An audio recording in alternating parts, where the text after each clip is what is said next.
This is an overview of the Winest estimating program that I use to estimate projects. This is it right here on the desktop. It's also located in here, right there, and also in here, right there. But to open it up, just double click on the desktop shortcut and the program opens up. And one thing you need to know is that there is a USB stick stuck in the front of the computer um, that is associated with the Winest program, that if it's not in there, it will not open. It's how they know that you paid for the program. And so we'll start with going over these various tabs. We have the takeoff tab, which shows all your takeoffs on this page right here. This is the page where you enter all your takeoffs. You have a tab called Sheet, which you can see added some other tabs over here on this side. It added a tab called LOC for location details, location summary, a labor sheet, a material sheet, equipment, subs. And back to the main tab, there's a a totals tab where all your totals are shown. You have a save button that will turn blue when a file needs saved. You have a print button and a preview button. You have an add button. This is how you add items into your takeoff. There are what are called assemblies, and there are also separate items that are individual items that, and an assembly basically is a group of these individual items all put together, so to make it easier to so you don't have to pick everything each time, and we'll get into that a little later. And then there's also a calculator, construction calculator, feet, inches, etc., which you can also access without even having the program open by going down here to Winest and going to calculator, and it'll open up even without the estimating program open. The Winest program is basically a very fancy Excel spreadsheet. All of the items that you saw under the add items and the assemblies list here, they're all located in a database, and this is how you access the databases.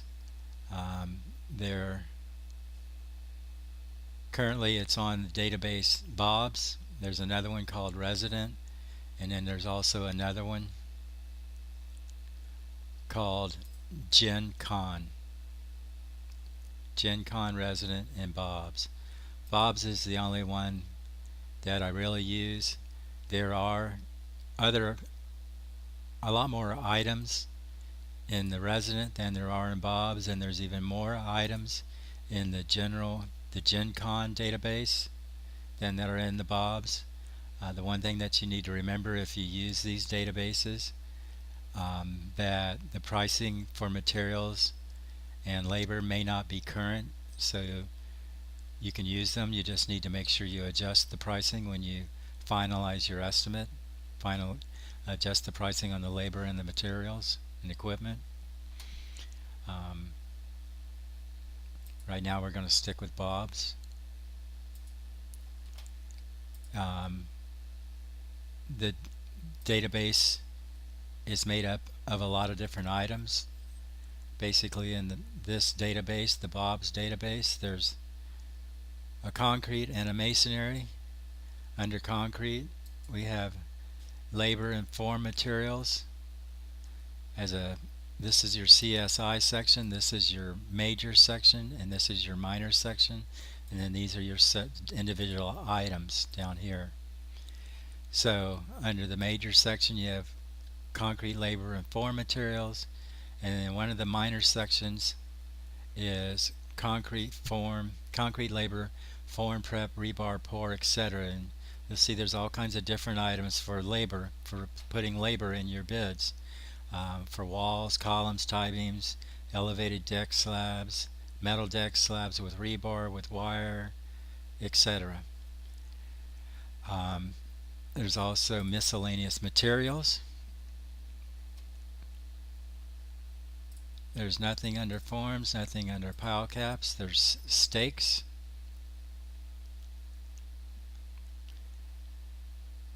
And these items here are seldom, if ever, used. Grade beams, which is blank. There's 1-bys and 2-bys. This is where all your lumber will come from, your 1-bys and your 2-bys. Sidewall candy cap mats. Nothing in there for walls and forms. Your round column forms. Your plywood for rectangular columns. Your header material. There's nothing under odd shaped columns. Your beams, plywood, header material, post shores, scaffolding. And there's some other items. Suspended slab formwork. This would be like a elevated balcony deck. Some of the formwork materials that you would be for that. It kind of groups it all together and puts a price in there for those materials based on however many square feet of area there is. And I believe the rest of these are all blank. You have pan slab, waffle slab, concrete stair has different items. This one's blank, blank, blank. So basically everything is in 4 or 5 of these different items.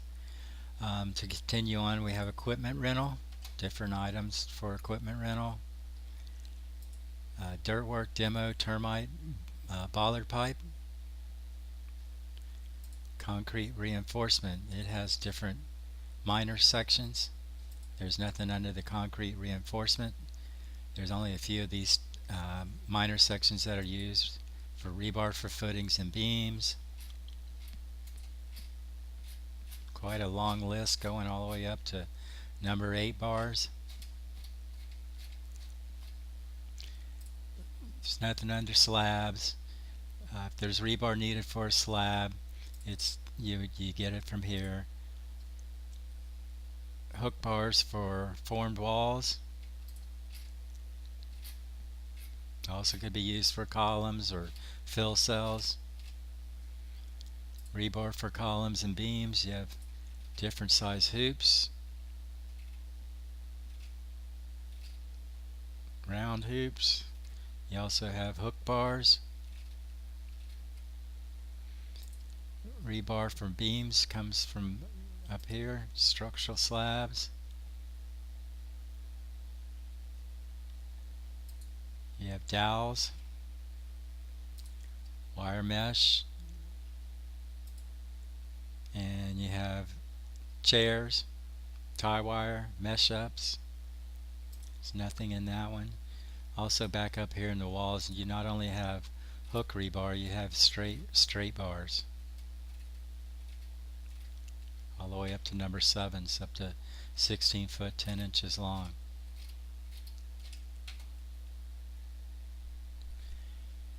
Concrete material and placing.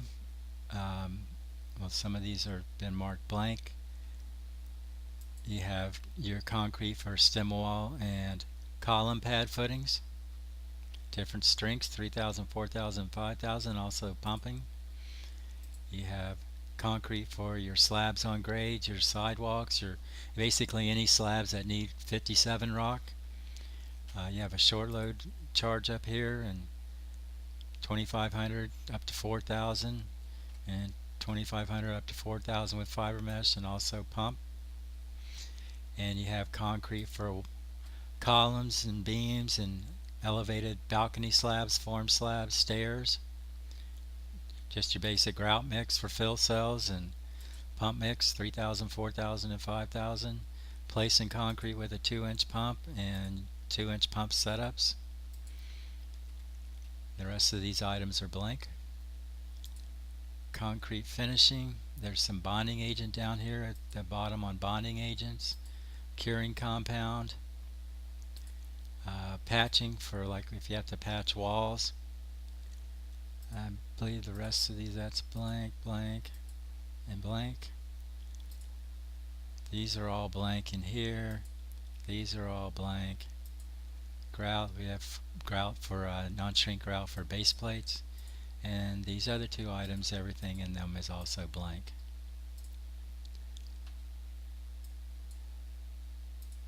And then you also have masonry, where you have your lintels, different type lintels and sills. This is all blank, that's all blank. Unit masonry, the only one that's really used in here is concrete unit masonry, where you have your 8-inch block and your 12-inch block, 8-inch lintel block, beam block, 12-inch beam block, your different size column block, round column block, split face and smooth face block. And I believe all the rest of these items are blank.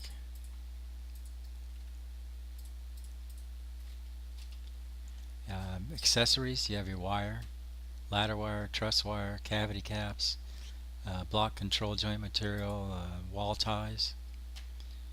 And then under mortar and masonry grout, you have your high strength masonry. You have grouting in door frames. You have your pre-mixed masonry, and you have your sand.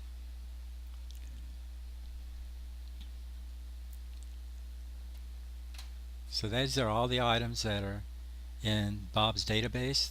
Basically everything that's in here, everything in here that you need to do an estimate for the work that we do. Items can also always be added on the fly without even ever messing with the database, and I'll show how to get into that later. For right now, let's open up an old estimate and look through it with the tabs. And go through the tabs.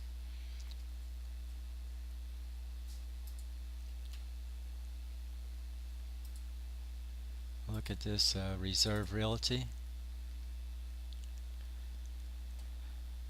So here's your item takeoff page, where all the different items are added, and this is where you do all your work. Like this is the monolithic slab assembly, and when you have the blue area here with the blue letters, with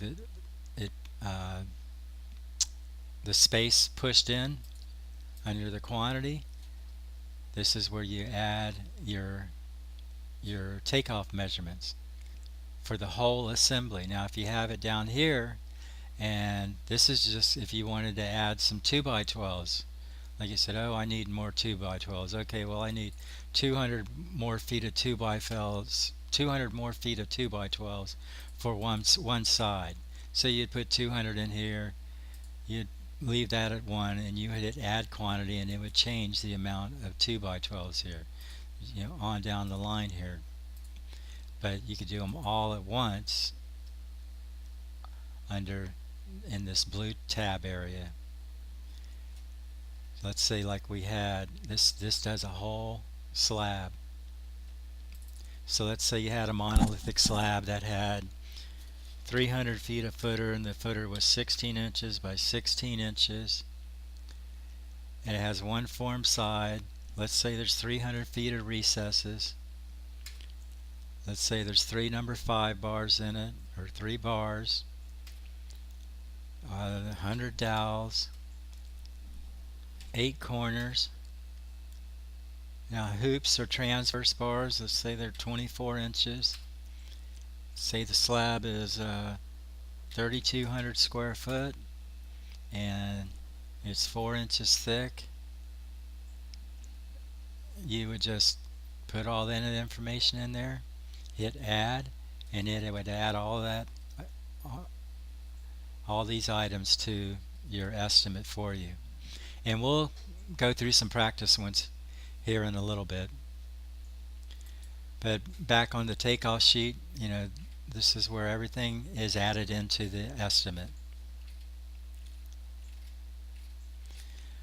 One of the important things when you're adding items into an estimate is to give it a location name, and this is where your location names show up. So you can see the location for all these items is under slab, number 1 slab. These items are also under number 1 slab. These items under this assembly are under number 1 slab for AC, number 2 block. And the reason you want to have these items under location is when you go over here to the next tab, your sheet, you have this tab location details, and if you have it called out over here as whatever is under number 1 slab is going to show up right in here, nicely broken down.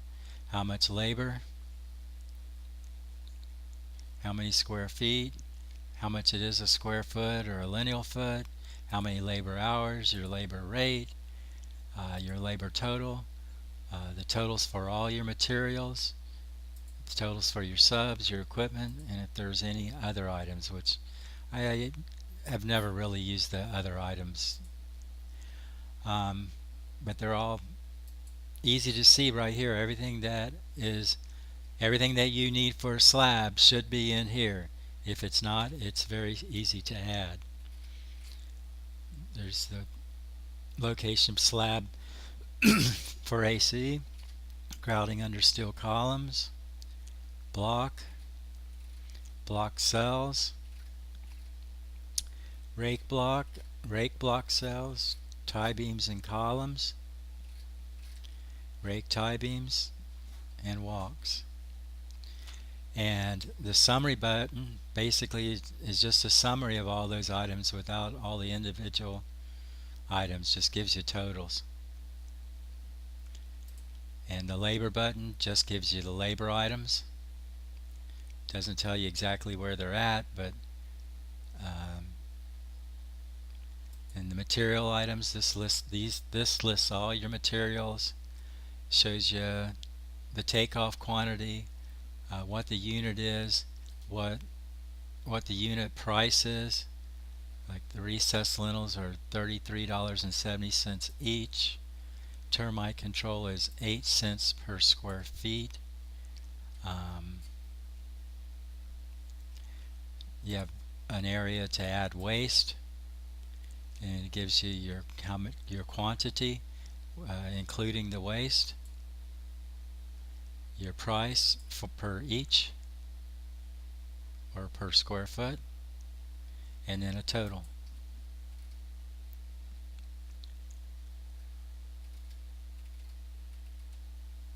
All the material items for the estimate are shown in here.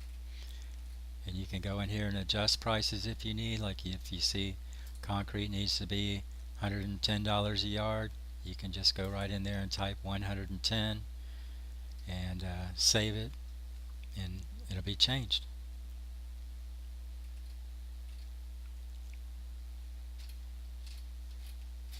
The next tab is equipment. This is where it shows all your equipment items.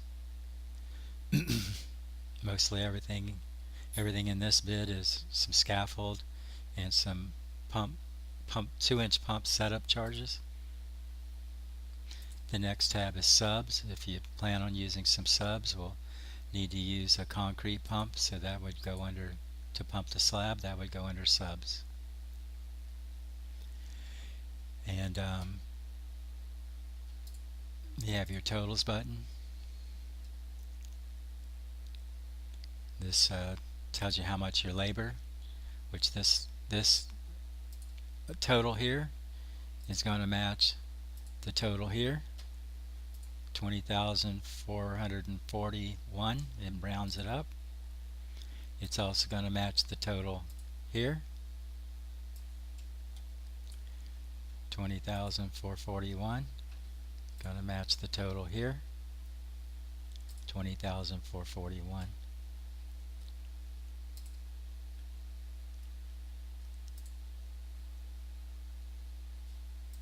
Same thing for materials. It'll match up with all the other items, subs, equipment. And on the totals page, this is where your markups come in. You have your labor markup, your subs markup, material and equipment markup, your overhead markup, your sales tax, and then your total. Basically, the way that this works is it takes these 4 items and adds them all up right here, called net costs. And then it takes your net costs and adds these items to it and gives you your total base estimate, 71,130. And then your sales tax is calculated off your material and your equipment up here. 7% of those two numbers added together, and then it adds this number and this number together to give you the total for your estimate.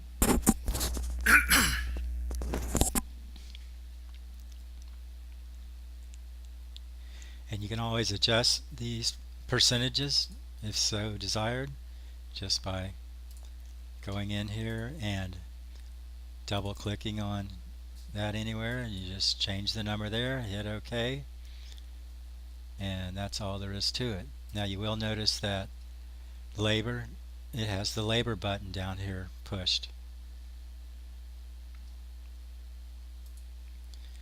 Subs has the subs button pushed. Material and equipment markup has the material and equipment buttons pushed. Overhead has the labor, material, equipment, and subs buttons pushed.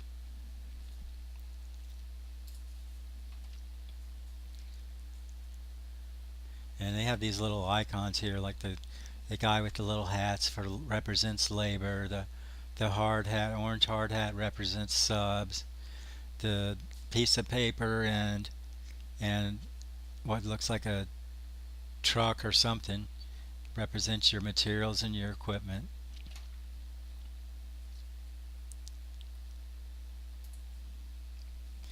And you can do the same thing with your sales tax. You can go in here and change the value of it, the percentage of it if needed be, and you can see that the material and the equipment tabs are clicked.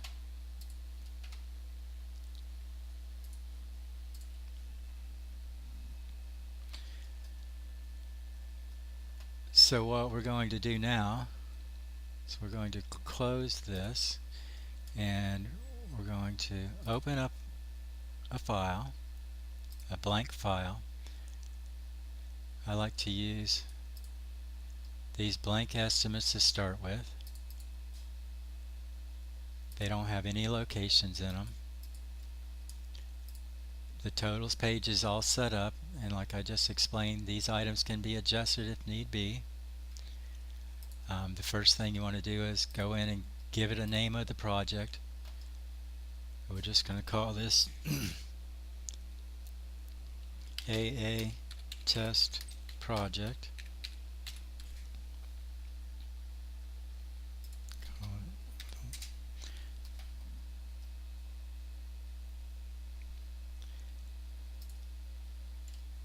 So now we've renamed it, and if you want to find your estimates, you just go to here to File, and you click Open, and you can see up here they're under Google Drive, under WinEstimator, under Winest, under Estimates. And to find that, sometimes this thing gets a little squirrely and they're not showing up. If they don't show up, you just go in here to Google Drive, go down here to WinEstimator, Winest, Estimates, and these are where your estimates are. And you can just double click on any of these and it'll open up the whole program. There's also a lot of old estimates that are kept.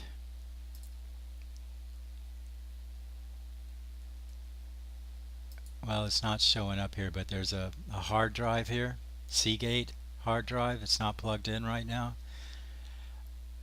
but there's a lot of old estimates, very old estimates in there. Sometimes I go in there and just get some old information out, but anyway. So this is our test project, and what we're going to do is we're going to go in here and we're going to add every one of these assemblies and go through them. So let's say we had a monolithic slab. All we do is we can double click it right in here. We can go down here and hit add item, and it takes us through all the items that we may or may not need. I normally just like to pick accept remaining picks. To me it's faster, it may not be, and then later down the road I take out what I don't need. This way I know I got everything, I didn't miss anything. So hit accept remaining picks, hit finish, and right here is where you add your locations.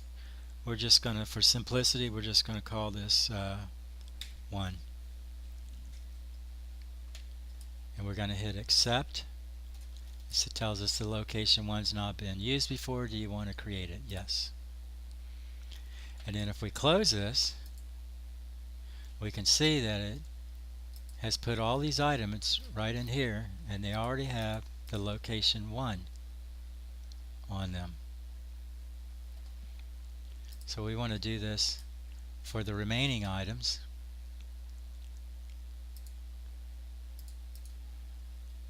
Accept remaining picks, finish. 2, accept. Accept remaining picks, finish. 3.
So a few more to go here.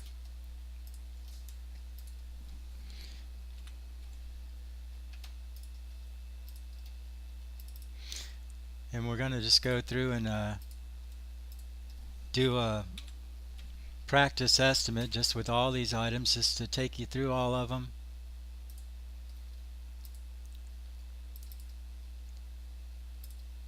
Show you how they work.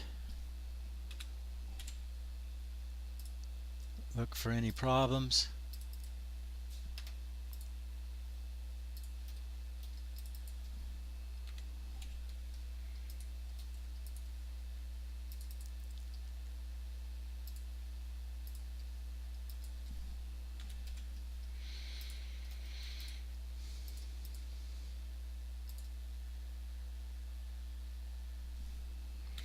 I think I hit that one twice, I'm not sure.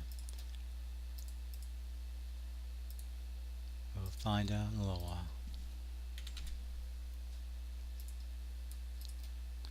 And last but not least,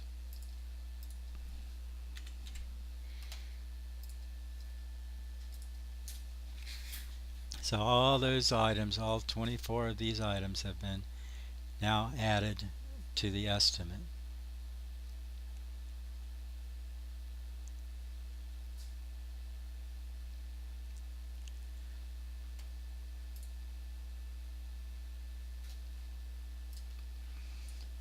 So now we're going to go through every one of them, see how they work. We're going to hit save. Okay, so let's say that we have 300 feet of footing for a slab. This would be for a monolithic slab. So I put 300 in. If I hit the enter button over here on the keyboard, it goes right down to the next item, or I can use the up and down arrows. So 300 feet, we'll just keep it at 20 by 20. We'll say that, yeah, only it's a monolithic slab, so only one side is formed. We'll say that this one they want recesses all the way around, 3 bars, say 100 dowels, 8 corners. Let's say that it does require, say, transverse bars at 24 inches, say 3,200 square foot, 4 inches thick. And in a monolithic slab there's normally not any expansion joint material, so we'll just leave that alone, leave that blank, and hit enter, and it goes to the add quantity button, and we'll click on that or hit enter, and all these items have now been filled in. The next item is rebar for slab. This would be if you had a slab that needed rebar. So you need to put in what the length of the slab is. Let's say that the slab is 70 feet by 70 feet. Say that the spacing of the rebar is 12 inches on center, and 70 times 70 would be a 4,900 square foot slab. We press enter on the keyboard and press enter again, and that tells us how many 40-foot number 5 bars we need, castle chairs, tie wire, and all these things can be adjusted if you need different items or different amounts of things. You know, like 3-inch castle chairs may not work, or maybe they want it double tied, or whatever. You just want more tie wire in for the whole job, you can change it right there. Tie wire is one of the items you kind of need to pay attention to on a job, because as you'll see, like on this monolithic slab assembly, tie wire is not in here. So let's say that, change this up just for a second. Let's say again that we had a 70 by 70 slab, and let's say that it had 2 mats of rebar at 12 inches on center. Well, we can accomplish that because it doesn't give us an option for 2 mats, just by saying 6 inches on center is the same thing, and then we do the 4,900 square feet. You always want the area of the slab to be the actual area of the slab. But that's how you would double up your rebar right there. Another way you could do it is you could go in here and do it at the 12 inches and just go in here, double click on the rebar. I'm sorry, not double click. Right click on the rebar, click modify, and you could multiply it by 2, and that would double it.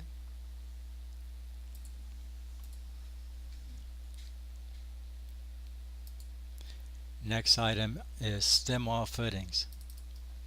So let's say we have 300 feet of 24 inch by 12 inch stem wall footing. Excavation depth, that's an area that's in there that I just never mess with. It's 16 inches. If I think I need a different type of machine for the job, I just put a different type of machine in, but it doesn't really change anything. Say let's get 3 number 5 bars. Let's say we need 150 dowels. Say there's 8 corners. Get transverse bars at 8 inches and hoops at 8 inches. Now obviously it's not going to get one. It's not going to get both of them. We get one or the other, but just for this practice we'll just keep both of those at 8 inches. Now back to look here at the corners, what this program will do is it will take your 3 bars and your 8 corners, it will multiply them together, and it will put it right down here that you need 24 corner bars. See, 24 corner bars. And it took the 300 lineal feet of footing and divided it by 8 inches, and it tells us that we need 150 18-inch long transverse bars. It put 150 dowels in there. It put how much concrete we need in there. If the concrete needs pumped, it put the same amount in the pumping. It added a backhoe, an item for backhoe. This right here is where your labor item is at. And it does the same thing for every assembly. Oh, and these can be adjusted out if need be.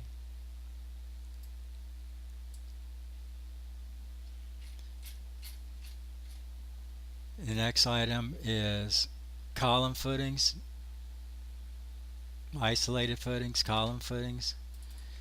So let's say that on this project we have 8 3 by 3 by 1 foot deep. You have to remember that this is 1 foot deep. It's feet, not inches. So if you have a footing that is, say, 16 inches deep, you would need to change that to 1. You have to convert the inches into feet. So it'd be 16 divided by 12 is 1.33. If it was 8 inches deep, it would be 0.67. You have to convert that. It's very important to remember that that gets converted.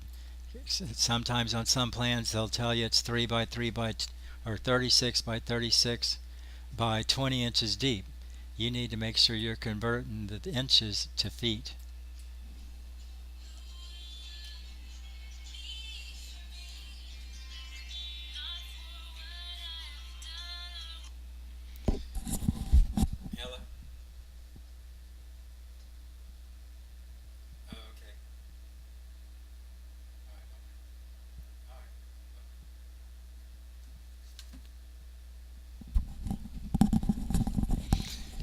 You'll also notice that what just popped up here is an auto save um, function or feature of the program, where every 7 minutes, if you haven't saved the file, this will pop up asking you if you want to save it. If you want to change the autosave time to 4 minutes or 10 minutes or 15 minutes, I just have it set for 7. You just click that and it's automatically saved for you.